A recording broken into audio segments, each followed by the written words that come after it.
A manhã chegou abafada naquele casarão colonial perdido no interior. O tipo de calor que gruda na pele e torna o ar pesado demais para respirar direito. Dentro da sala principal, no chão de mármore frio que um dia foi símbolo de poder e riqueza, estava caído um homem que todos conheciam, Joaquim Augusto de Almeida, o barão, aquele que mandava em tudo e em todos, dono de terras, de destinos, de vidas inteiras. Só que agora, ali no chão, sujo, tremendo de febre, ele não parecia nada disso. Ele tentou gritar, a voz saiu fraca, rouca, quase um sussurro desesperado. Pediu ajuda, implorou, estendeu a mão trêmula na direção de qualquer um que passasse, e gente passava. Os empregados que ele sustentou por anos atravessavam o corredor apressados, desviando o olhar como se não tivessem visto nada. Um deles quase pisou na mão estendida do barão e seguiu em frente sem nem diminuir o passo. Ninguém parou. Ninguém se abaixou. Ninguém quis saber. A família? Nem sinal. Os filhos que herdaram o sobrenome e as terras sumiram assim que a doença começou a mostrar a cara. Os médicos particulares que ele pagava tão bem deixaram receitas na mesa e foram embora, alegando que não havia mais nada a fazer. Os amigos políticos, os compadres, os que deviam favores. Todos ocupados demais, longe demais, cansados demais. Joaquim estava sozinho, completamente sozinho. E pela primeira vez na vida, ele entendeu o que era não ter ninguém. Foi quando ela apareceu, Severina, ou melhor, a Severina do fundo, como todos chamavam. 52 anos, magra, pele marcada pelo sol inclemente e por cicatrizes que ninguém nunca perguntou de onde vieram. Ela carregava um balde de água suja vindo dos fundos da propriedade, onde ficavam os cômodos que ninguém visitava, os lugares que ninguém queria ver. Ela parou no corredor, olhou para dentro da sala, viu o barão caído, viu os outros passando reto, e ficou ali, parada, segurando aquele balde com uma expressão que não era de pena, não era de raiva, era algo diferente, algo que ninguém conseguia decifrar. Severina trabalhou naquela fazenda a vida inteira, desde criança. Nunca teve salário de verdade, nunca teve escolha, nunca teve voz. Dormia num quartinho apertado nos fundos, comia sobras, vestia roupas remendadas até não poder mais. Todos a tratavam como parte da mobília, invisível, descartável, sem nome que importasse. E Joaquim? Joaquim foi o pior de todos. Ele a humilhou de todas as formas possíveis. Gritou com ela na frente de visitas, jogou comida no chão e mandou ela comer de joelhos. Negou pedidos simples como um dia de folga para enterrar a mãe. Riu quando ela chorou. Fez questão de lembrar, sempre que podia, que ela não era nada, que nunca seria nada. Então por que naquele momento, com o homem caído no chão, implorando por ajuda que ninguém deu, foi justamente ela quem largou o balde, entrou na sala e se abaixou ao lado dele? Por que ela, de todas as pessoas, decidiu estender a mão? Joaquim olhou para cima, os olhos embaçados pela febre, e viu o rosto dela. Demorou uns segundos para reconhecer. Quando reconheceu, algo passou pelo olhar dele. Surpresa, confusão e talvez, só talvez, um lampejo de vergonha. Severina não disse nada. Apenas colocou a mão no ombro dele, firme, e ajudou ele a sentar. Não havia carinho no gesto, não havia perdão. Mas havia algo que ninguém mais tinha dado. Presença. Ela o ergueu do chão com uma força que ninguém imaginava que ela tivesse. Levou ele até o quarto, deitou ele na cama que fazia dias ninguém arrumava. Cobriu ele com um lençol limpo que ela mesma foi buscar. Joaquim tentou falar, mas ela levantou a mão, pedindo silêncio, e ele obedeceu. Pela primeira vez em décadas, Joaquim Augusto de Almeida obedeceu a alguém. Nos dias seguintes, Severina cuidou dele. Preparou chás, limpou feridas, trocou roupas de cama. Fazia tudo com eficiência, sem pressa, sem reclamação, mas também sem afeto, sem sorrir, sem conversar além do necessário. Joaquim tentava entender, tentava perguntar, mas sempre que abria a boca para dar uma ordem, ela simplesmente ignorava e continuava o que estava fazendo. E ele, fraco demais para insistir, acabava aceitando. Mas uma pergunta martelava na cabeça dele, e na cabeça de qualquer um que soubesse da situação. Por que ela estava fazendo aquilo? O que Severina queria? O que ela sabia? E o que exatamente ligava aquela mulher invisível ao homem mais poderoso da região?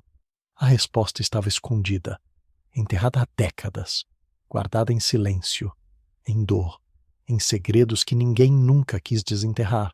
Mas agora, Com Joaquim caído e Severina de pé, o passado começava a rachar, e quando a verdade finalmente viesse à tona, nada mais seria como antes. Severina acordava antes do sol nascer. Sempre acordou. A diferença é que agora, em vez de ir direto para os fundos da propriedade carregar água e lavar roupa, ela subia as escadas rangentes até o quarto do barão. Ele dormia mal, gemia durante a noite, chamava nomes que ela não reconhecia, acordava suado e confuso. Nas primeiras vezes tentou mandar nela. Velhos hábitos. Traga água quente. Arrume esse travesseiro. Chame o médico. Severina ouvia, mas não obedecia na hora. Fazia as coisas no tempo dela, do jeito dela. E Joaquim, sem forças para brigar, acabava aceitando. Isso o irritava profundamente. Um homem acostumado a ser obedecido na palavra, agora dependia da boa vontade de alguém que ele sempre tratou como menos que nada.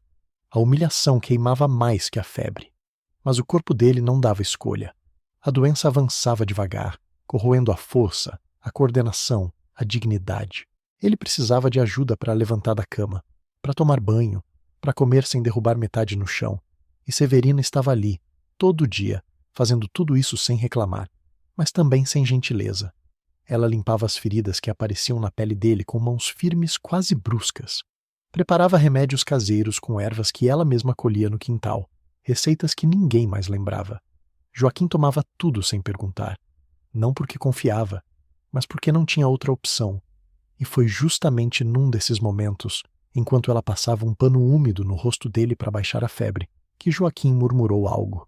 No começo, Severina não entendeu. Eram palavras soltas, confusas, misturadas com gemidos. Mas então ele repetiu, mais claro dessa vez. Maria, Maria das Dores. Severina parou. O pano ficou suspenso no ar. Ela olhou para o rosto dele, ainda de olhos fechados, perdido no delírio da febre. Ele continuou murmurando. Perdoa, perdoa, Maria. O coração de Severina apertou. Maria das Dores, sua mãe, a mulher que trabalhou naquela fazenda até o corpo não aguentar mais. A mulher que morreu sem nome no túmulo, enterrada nos fundos da propriedade como se fosse ninguém. Joaquim sabia o nome dela. Claro que sabia. Severina largou o pano na bacia, levantou e saiu do quarto sem dizer nada. Desceu as escadas rápido, atravessou a cozinha vazia, empurrou a porta dos fundos e foi direto para o pequeno cemitério esquecido que ficava escondido atrás das árvores antigas. Ali estava o túmulo da mãe. Uma cruz de madeira simples, sem nome, sem data. Apenas uma marca no chão que indicava que alguém tinha sido enterrado ali. Severina se ajoelhou na terra seca. Respirou fundo. As mãos tremiam. Ela sempre soube a verdade. Desde pequena. A mãe contou nos últimos dias de vida, sussurrando com medo de ser ouvida. Contou que o pai de Severina era o mesmo homem que tinha gerado Joaquim. Que ela, Severina, era filha do velho barão. Irmã de sangue do homem que agora estava caído naquela cama. Mas o velho barão nunca a reconheceu. Expulsou Maria das Dores da casa principal quando a barriga começou a aparecer. Escondeu ela nos fundos, longe das visitas, longe da família legítima. E quando Severina nasceu, ele fingiu que ela não existia. Joaquim descobriu a verdade ainda jovem. Severina lembrava do dia. Tinha uns 10 anos. Estava brincando perto da varanda quando ouviu gritos vindos do escritório. O pai e Joaquim discutindo. Ela não entendeu tudo, mas ouviu o nome da mãe. Ouviu a palavra bastarda. Ouviu Joaquim gritar que aquilo era uma vergonha, que não podia ser verdade.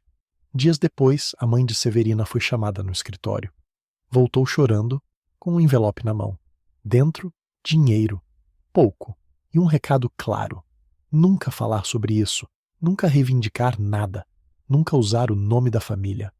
Joaquim garantiu pessoalmente que isso fosse cumprido. Ele queimou documentos, ameaçou, isolou. Fez questão de tratar Severina da pior forma possível, como se quisesse apagar qualquer traço de parentesco, como se a crueldade pudesse desfazer o sangue compartilhado. E agora, décadas depois, ele estava na cama dela, dependendo dela. Murmurando o nome da mãe dela em delírio, Severina limpou as lágrimas que teimavam em cair. Não era hora de chorar. Não ainda. Ela voltou para o casarão, subiu as escadas, entrou no quarto. Joaquim ainda dormia, inquieto. Ela pegou o pano de novo, molhou na água fria, passou no rosto dele com cuidado. Ele abriu os olhos devagar. Olhou para ela. Demorou uns segundos para focar. Você ainda está aqui, ele disse, a voz fraca. Ainda estou, Severina respondeu sem emoção. Por quê? Ela não respondeu. Apenas continuou limpando o suor da testa dele. Joaquim fechou os olhos de novo, mas dessa vez ele não dormiu. Ficou ali, quieto, sentindo o toque daquelas mãos que ele desprezou a vida inteira. E pela primeira vez, uma pergunta começou a crescer dentro dele. Quem era aquela mulher, afinal? Os dias foram passando, e a rotina entre os dois foi ganhando um ritmo estranho. Não era amizade, não era perdão. Era algo mais parecido com uma trégua forçada, onde nenhum dos dois tinha escolha. Joaquim começou a reparar em coisas que nunca tinha notado antes. A forma como Severina organizava os remédios na mesinha de cabeceira, sempre na mesma ordem. O jeito que ela dobrava os lençóis com precisão, mesmo quando ele reclamava que estava apertado demais. A paciência que ela tinha quando ele derramava a sopa e ela precisava limpar tudo de novo, sem dizer uma palavra. Ele também reparou no silêncio dela. Severina não conversava, não fazia perguntas, não puxava assunto. Fazia o trabalho e saía. Voltava nos horários certos, trazia comida, dava os remédios, trocava as roupas de cama. Tudo mecânico, tudo distante. Isso incomodava Joaquim mais do que ele esperava. Ele estava acostumado a ser temido, odiado, respeitado, mas ignorado, tratado como um peso inevitável. Isso era novo e doía de um jeito diferente. Uma tarde, enquanto ela ajeitava os travesseiros, Joaquim finalmente quebrou o silêncio. Você não vai me perguntar nada? Severina parou, mas não olhou para ele. Perguntar o quê? Sobre o que eu falei, quando estava com febre. Ela continuou arrumando os travesseiros como se a pergunta não tivesse peso nenhum. O senhor falou muita coisa. Febre faz isso. Eu falei o nome da sua mãe. Agora sim, Severina parou. Ficou de costas para ele, as mãos ainda segurando o travesseiro. Demorou uns segundos antes de responder. Falou. E você não quer saber por quê? Ela virou devagar, encarou ele pela primeira vez naquela conversa. O rosto dela não mostrava raiva, nem tristeza, apenas um cansaço profundo, de quem já carregou aquilo por tempo demais. Eu já sei por quê. Joaquim engoliu seco. Ele sabia que ela sabia, sempre soube, mas ouvir aquilo em voz alta era diferente. Então por que você está aqui? Ele perguntou, a voz mais baixa agora. Por que você não me deixou apodrecer sozinho? Severina soltou o travesseiro, cruzou os braços e ficou ali, parada, olhando para ele como se estivesse decidindo se valia a pena responder. Porque eu não sou o senhor, ela disse simples. Eu não deixo ninguém morrer sozinho, nem quem merece. As palavras caíram como pedras no peito de Joaquim. Ele desviou o olhar, incapaz de segurar o peso daquilo. Severina saiu do quarto sem dizer mais nada. Naquela noite, Joaquim não conseguiu dormir. Ficou olhando para o teto, repassando a vida inteira na cabeça. As escolhas que fez, as pessoas que machucou, o orgulho que defendeu como se fosse a única coisa que importava. Ele lembrou do pai, do jeito que o velho tratava as empregadas como se fossem objetos. Do jeito que ele, Joaquim, aprendeu a fazer o mesmo. Lembrou de Maria das Dores, a mulher que o pai usou e descartou. Lembrou do dia que descobriu a verdade sobre Severina e da raiva que sentiu. Não raiva do pai, raiva dela. Como se a existência dela fosse uma ofensa pessoal. Ele passou a vida inteira tentando apagar aquela verdade. Tratou Severina pior do que qualquer outra pessoa na fazenda, justamente porque ela era a prova viva de que o sangue dele não era tão puro quanto ele queria acreditar. E agora, décadas depois, ela estava ali, cuidando dele, mantendo ele vivo. Por quê? A pergunta martelava na cabeça dele sem parar. Nos dias seguintes, Joaquim começou a observar Severina com mais atenção. Reparou que ela acordava cedo, não só para cuidar dele, mas porque ainda fazia outras coisas na casa. Limpava, cozinhava, consertava o que estava quebrado. Ela não parava. Reparou também que ela nunca comia na frente dele. Sempre levava a comida para a cozinha, comia sozinha, voltava depois, como se ainda não tivesse permissão para dividir o mesmo espaço. Um dia, Joaquim pediu para ela comer ali no quarto, enquanto ele comia também. Severina olhou para ele como se tivesse ouvido errado. O senhor quer que eu coma aqui? Quero. Por quê? Joaquim não soube responder, apenas repetiu.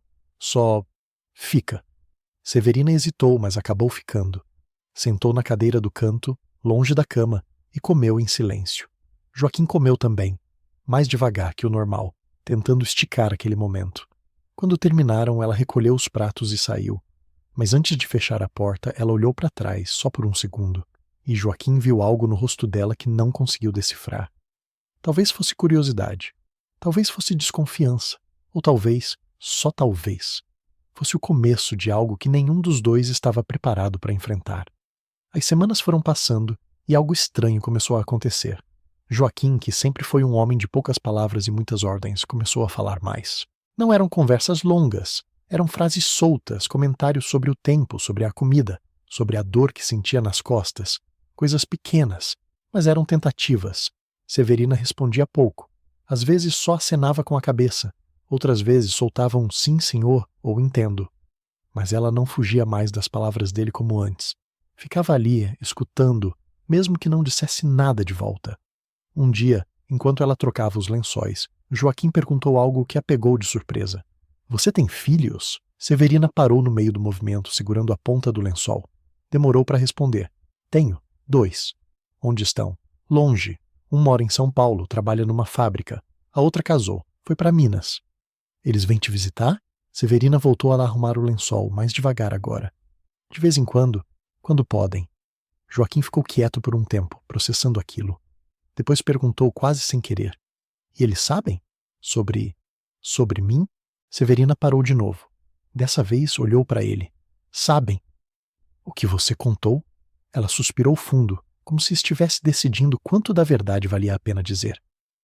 Contei que o senhor é meu meio-irmão, que nunca me reconheceu, que me tratou a vida inteira como empregada, mesmo sabendo quem eu era. Joaquim sentiu o peito apertar. Ele sabia que era verdade, cada palavra. Mas ouvir aquilo em voz alta, da boca dela, era diferente. E o que eles disseram? Severina deu um sorriso amargo, sem alegria nenhuma.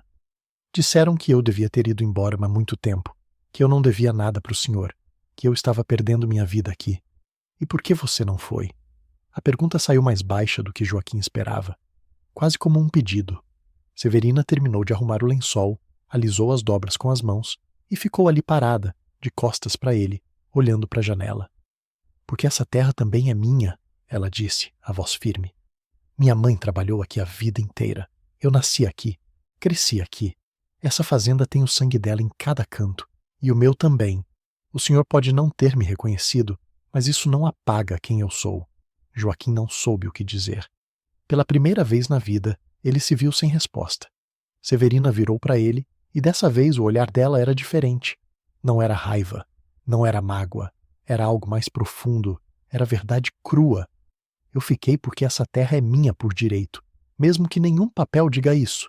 E eu não vou deixar o senhor morrer sozinho porque, no fim das contas, o senhor é a única família que me resta, mesmo que o senhor nunca tenha me tratado como tal. As palavras ficaram suspensas no ar, pesadas, impossíveis de ignorar. Joaquim sentiu algo se quebrar dentro dele. Não era arrependimento ainda, era algo anterior a isso.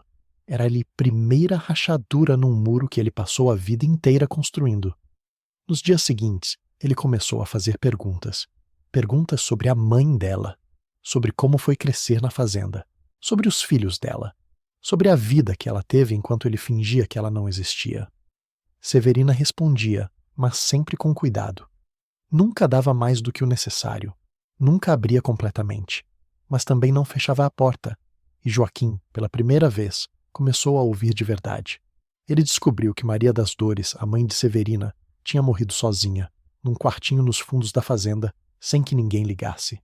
Descobriu que Severina tinha apenas 15 anos quando isso aconteceu, e que continuou trabalhando ali porque não tinha para onde ir. Descobriu que ela criou os filhos sozinha, com o dinheiro que ganhava lavando roupa e limpando a casa dos outros. Descobriu que durante todos esses anos, ela nunca pediu nada. Nunca exigiu reconhecimento. Nunca quem ameaçou contar a verdade para ninguém. Apenas viveu, calada, invisível. E isso de alguma forma doía mais do que qualquer acusação. Uma noite, depois que Severina saiu do quarto, Joaquim ficou olhando para a porta fechada, sentindo o peso de décadas de silêncio. Ele sabia que não dava para voltar atrás. Não dava para desfazer o que foi feito. Mas talvez, só talvez, ainda desse tempo de fazer algo diferente. Pela primeira vez em muito tempo, Joaquim sentiu algo que não sabia mais que existia dentro dele. Vergonha. A vergonha era uma sensação nova para Joaquim. Ele tinha passado a vida inteira acreditando que estava certo, que tinha feito o que precisava ser feito, que proteger o nome da família, manter as aparências, era mais importante do que qualquer outra coisa. Mas agora, deitado naquela cama, dependendo da mulher que ele tinha passado décadas ignorando, tudo aquilo parecia vazio. Ele começou a reparar em coisas que nunca tinha notado antes. A forma como Severina dobrava as roupas com cuidado, mesmo as dele. A paciência com que ela preparava sua comida, mesmo sabendo que ele mal agradecia. O jeito como ela arrumava os travesseiros, sempre deixando tudo do jeito mais confortável possível. Ela não fazia aquilo por obrigação, não mais. Ela fazia porque era quem ela era, e isso de alguma forma tornava tudo ainda mais pesado. Uma tarde, Joaquim pediu para ela sentar, não para conversar sobre remédio, ou comida, ou dor, só para sentar. Severina hesitou, mas acabou puxando a cadeira e se acomodando perto da cama. Ficou ali, quieta, esperando. Eu nunca pedi desculpas, Joaquim disse, a voz rouca, por nada do que fiz, ou do que não fiz. Severina não respondeu, apenas olhou para ele, esperando o do resto. Eu não sei se desculpa adianta alguma coisa agora, depois de tanto tempo, mas eu preciso dizer. Ele parou, respirou fundo e continuou. Eu sabia quem você era, desde o começo. Meu pai me contou, antes de morrer. Disse que sua mãe tinha sido importante para ele, que você era filha dele, e me pediu para cuidar de vocês duas. Severina sentiu o peito apertar. Ela nunca tinha ouvido isso antes. Mas eu não cuidei, Joaquim continuou, a voz quebrando um pouco. Eu fingi que não sabia. Fingi que você era só mais uma empregada. Porque era mais fácil. Porque reconhecer você significava dividir tudo.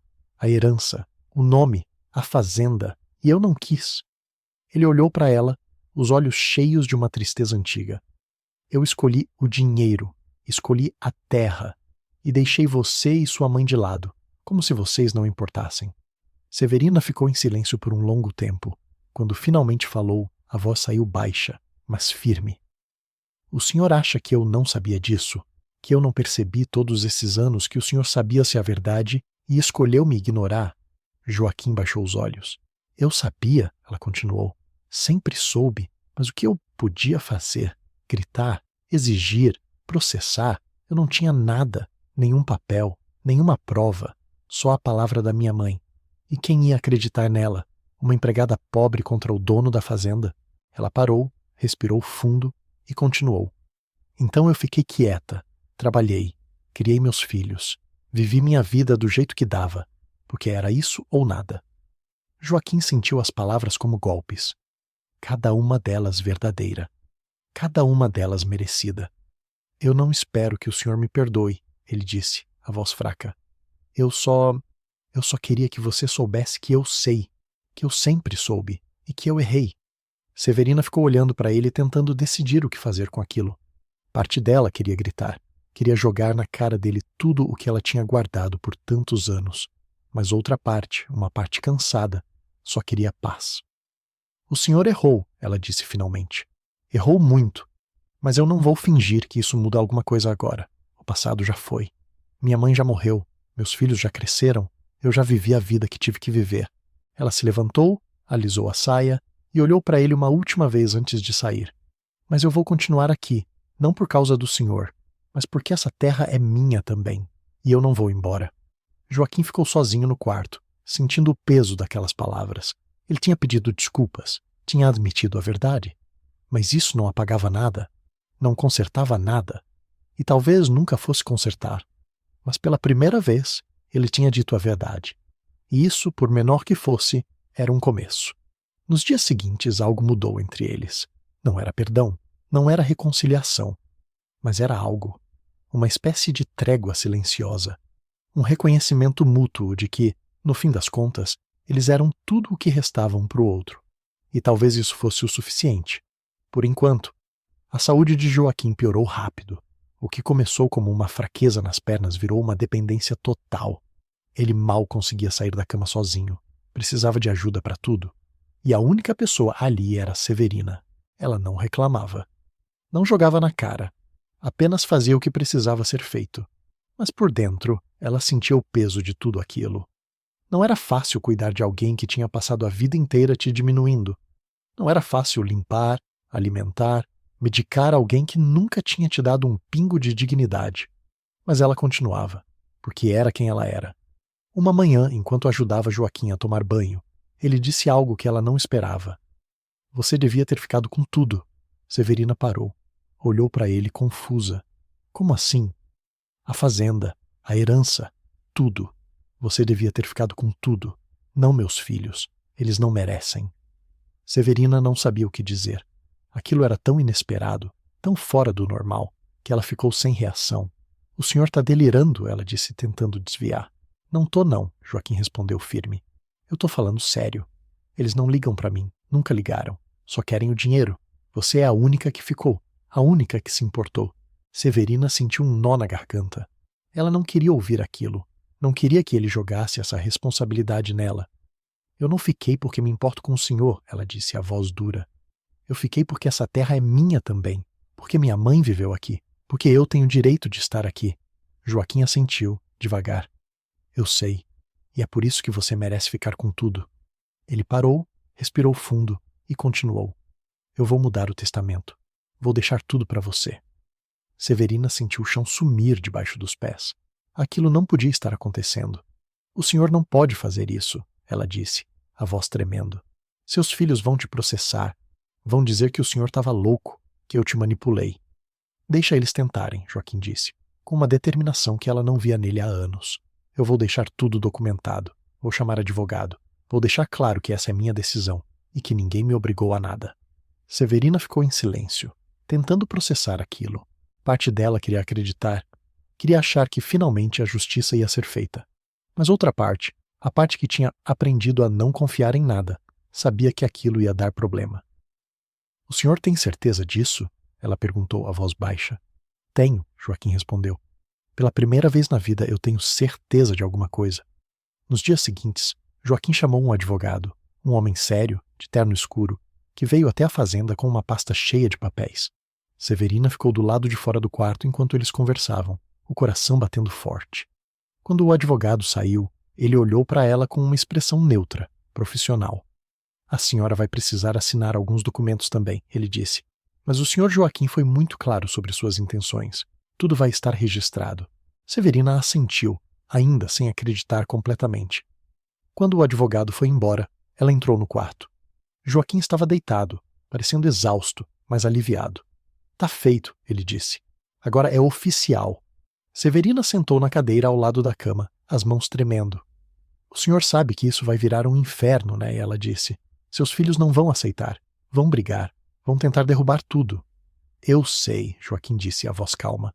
Mas eu não ligo mais. Eles tiveram a vida inteira para se importar. E não se importaram. Agora é tarde. Ele olhou para ela, os olhos cansados, mas firmes. Você merece isso, Severina. Você sempre mereceu. Ela não respondeu. Apenas ficou ali, sentada, tentando entender como a vida tinha dado aquela volta tão estranha. Durante anos ela tinha sido invisível, ignorada, tratada como se não existisse. E agora, de repente, tudo ia mudar. Mas ela sabia que a luta ainda não tinha acabado. Na verdade, ela estava só começando. Porque quando os filhos de Joaquim descobrissem o que ele tinha feito, o inferno ia desabar sobre aquela fazenda. E Severina ia ter que estar pronta. Joaquim morreu 3 semanas depois. Foi de madrugada enquanto dormia. Severina acordou com o silêncio estranho da casa e foi até o quarto dele. Quando viu que ele não respirava mais, ela não chorou. Não sentiu alívio, não sentiu tristeza. Sentiu apenas um vazio enorme, como se uma parte da sua vida tivesse acabado ali, naquele momento. Ela ligou para o médico, ligou para o advogado e esperou. O velório foi pequeno. Poucos vizinhos apareceram. E os filhos de Joaquim, claro, vieram correndo assim que souberam da notícia.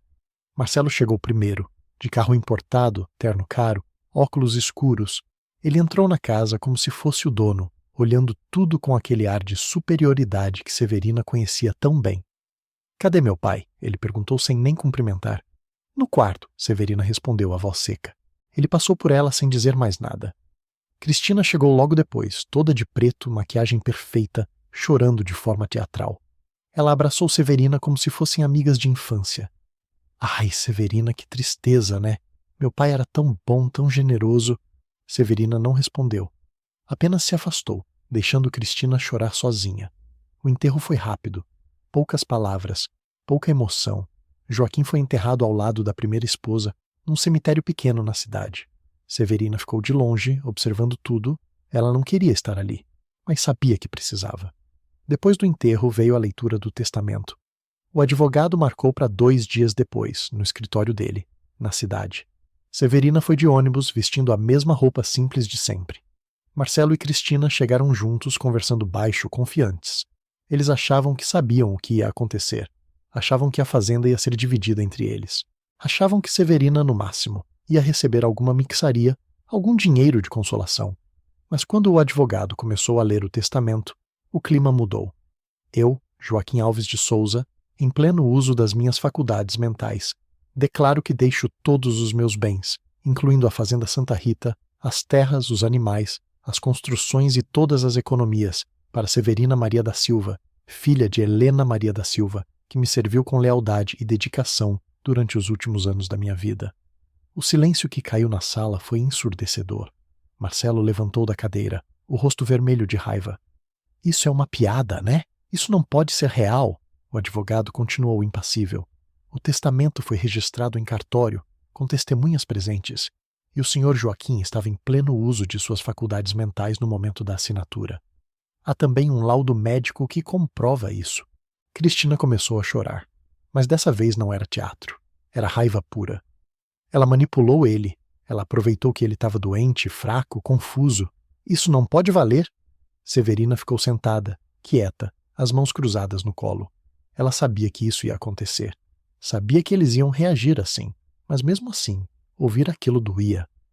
Eu não manipulei ninguém, ela disse, a voz firme. Seu pai tomou essa decisão sozinho. Ele sabia o que estava fazendo. Mentira! Marcelo gritou, apontando o dedo para ela. Você sempre foi uma interesseira. Sempre quis dar um golpe, e agora conseguiu. O advogado bateu a mão na mesa, chamando aquela atenção. Senhores, por favor, qualquer contestação do testamento precisa ser feita judicialmente. Aqui, agora, meu papel é apenas informar a decisão do falecido. Marcelo respirou fundo, tentando se controlar. Pode ter certeza que a gente vai contestar. A gente vai provar que ela manipulou nosso pai. E quando isso acontecer, ela não vai ficar com nada. Ele saiu da sala, batendo a porta. Cristina o seguiu, lançando um olhar de ódio para Severina antes de sair. Quando eles foram embora, o advogado olhou para Severina com uma expressão cansada. A senhora precisa se preparar. Eles vão entrar com processo. Vão tentar de tudo para derrubar o testamento. Eu sei, Severina disse, a voz baixa. Mas eu não fiz nada de errado. Eu só fiquei. Eu só cuidei dele quando ninguém mais quis. Eu sei disso, o advogado disse. E o testamento é sólido. Mas isso não significa que vai ser fácil. Severina assentiu. Ela sabia que a luta ainda não tinha acabado. Na verdade, ela estava só começando. Mas dessa vez, ela não ia desistir. Dessa vez, ela ia lutar até o fim. O processo durou quase 1 ano. Marcelo e Cristina contrataram um advogado caro, daqueles que aparecem na televisão, que falam bonito e prometem ganhar qualquer causa. Eles entraram com uma ação alegando que Joaquim estava senil, que Severina tinha manipulado ele, que o testamento era fruto de coação. Severina não tinha dinheiro para contratar um advogado particular. Mas o advogado de Joaquim, o Dr. Mário, se ofereceu para defendê-la. Ele disse que conhecia Joaquim há mais de 30 anos, que sabia do caráter dele e que não ia deixar os filhos destruírem a última vontade do amigo. Foram meses de audiências, de depoimentos, de perícias. Marcelo e Cristina levaram testemunhas que diziam que Joaquim estava confuso nos últimos meses, que não sabia mais o que falava, que vivia repetindo as mesmas coisas. Mas o Dr. Mário trouxe o laudo médico, trouxe as testemunhas do cartório, trouxe até o médico que acompanhou Joaquim nos últimos meses, que confirmou que ele estava lúcido, consciente e que tinha plena capacidade de tomar decisões. E mais importante, ele trouxe as cartas. Joaquim tinha escrito várias cartas nos últimos meses de vida. Cartas para amigos antigos, para o padre da cidade, para o próprio advogado. E em todas elas ele falava sobre Severina, sobre como ela tinha cuidado dele, sobre como ela era a única pessoa que tinha ficado ao lado dele quando ele mais precisou.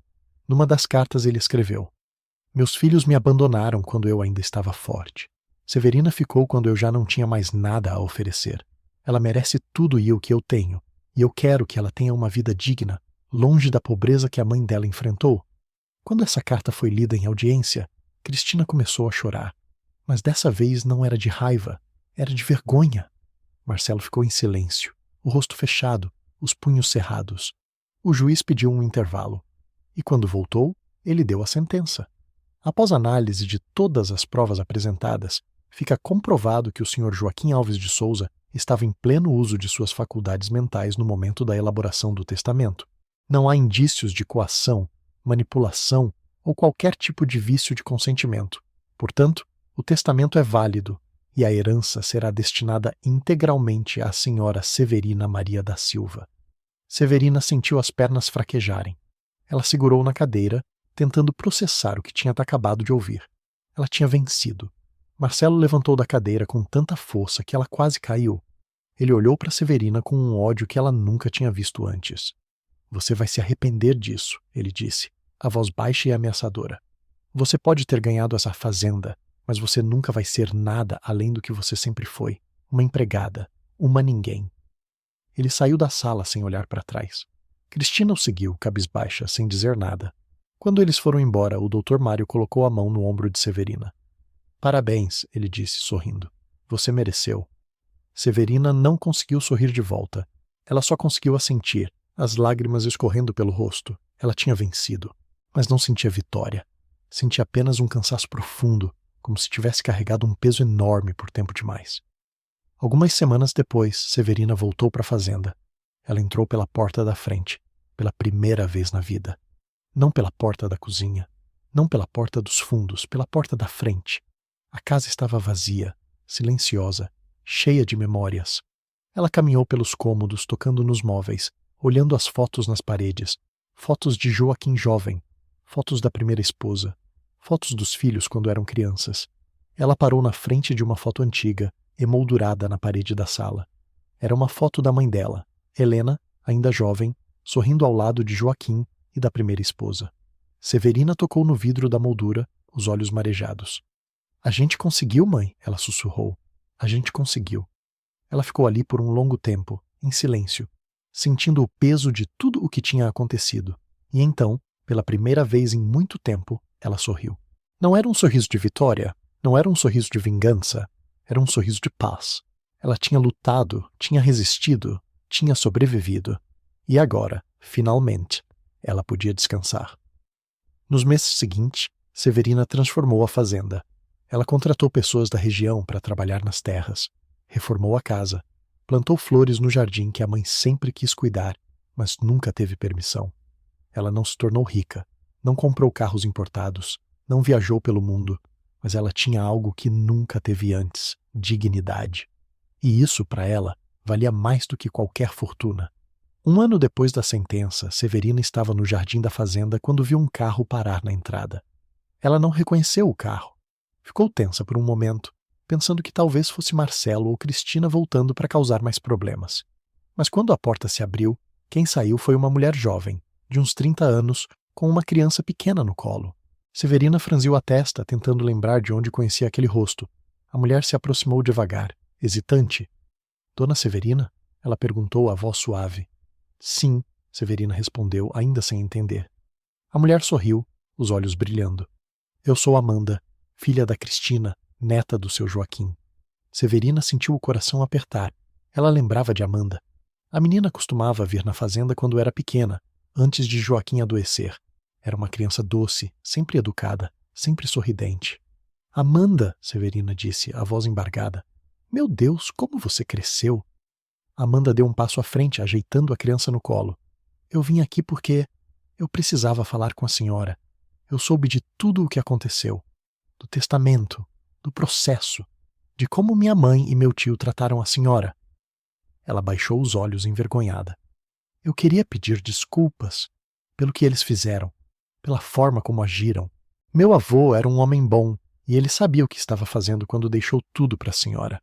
A senhora cuidou dele quando ninguém mais quis, e eu queria que a senhora soubesse que nem todos nós somos iguais a eles. Severina sentiu as lágrimas subirem. Ela se aproximou de Amanda e segurou a mão dela com carinho. Você não precisa pedir desculpas por nada, minha filha. Você não tem culpa do que os outros fizeram. Amanda sorriu, aliviada, e olhou para a criança no colo. Esse aqui é o Joaquim. Eu dei o nome dele em homenagem ao meu avô. Eu queria que ele crescesse sabendo quem o bisavô foi de verdade. Não o homem que minha mãe e meu tio tentaram pintar no processo, mas o homem que a senhora conheceu. O homem que foi justo, que foi grato, que soube reconhecer o valor de quem ficou. Severina olhou para a criança, o coração apertado de emoção. O menino tinha os olhos claros de Joaquim, o mesmo sorriso. Ele é lindo, Severina disse, a voz trêmula. Amanda estendeu a criança para ela. A senhora quer segurá-lo?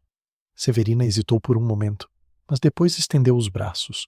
Ela pegou o menino com cuidado, sentindo o peso pequeno e quente contra o peito. O menino olhou para ela com curiosidade e então sorriu. Severina sentiu algo se quebrar dentro dela. Todas as mágoas, todas as dores, todas as humilhações. Tudo isso pareceu se dissolver naquele momento, segurando aquela criança nos braços. Obrigada, ela sussurrou, olhando para Amanda. Obrigada por vir aqui, por me mostrar que ainda existe bondade nessa família. Amanda sorriu, os olhos marejados. A senhora é parte dessa família, dona Severina. Sempre foi. Meu avô sabia disso, e eu também sei. Elas ficaram ali por um tempo, conversando, relembrando histórias de Joaquim, rindo de memórias antigas. Quando Amanda foi embora, Severina ficou na varanda, olhando o carro se afastar pela estrada de terra. Ela sentiu uma paz profunda, como se um ciclo tivesse finalmente se fechado. Joaquim tinha razão, ele sempre teve. A justiça não vem rápido, mas quando vem, ela vem completa. Severina olhou para a fazenda ao redor. As terras que agora eram dela, a casa que agora era dela, o jardim que a mãe sempre sonhou em cuidar. Ela pensou em Helena, pensou em Joaquim, pensou em todas as pessoas que passaram pela vida dela e deixaram uma marca. E então, ela sorriu. Não era o fim de uma história triste, era o começo de uma história nova, uma história de dignidade, de justiça, de reconhecimento, uma história que provava que no final o caráter sempre vence, e que aqueles que ficam, aqueles que cuidam, aqueles que amam de verdade, nunca são esquecidos. Severina entrou na casa, fechou a porta devagar e pela primeira vez em toda a sua vida, sentiu que estava exatamente onde deveria estar, em casa.